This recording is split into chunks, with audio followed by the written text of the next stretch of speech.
લોકો સાથે પોતાના વિચારો રજૂ કરશે. આ માસિક રેડિયો કાર્યક્રમનો 118મી કડી હશે.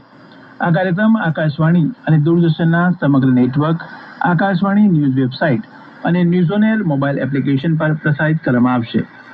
તેનું લાઈવ સ્ટ્રીમિંગ આકાશવાણી સમાચાર, દૂરદર્શન સમાચાર, પીએમઓ અને માહિતી અને પ્રસારણ મંત્રાલયની યુટ્યુબ ચેનલો પર પણ કરવામાં આવશે.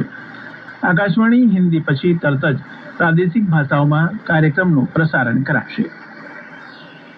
સુરતમાં આવતીકાલથી 26 જાન્યુઆરી સુધી 86મી સિનિયર નેશનલ અને inter state table tennis championship યોજાશે.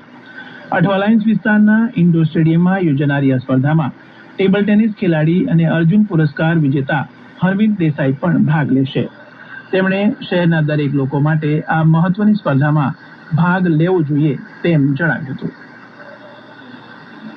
जब सूरत में टूर्नामेंट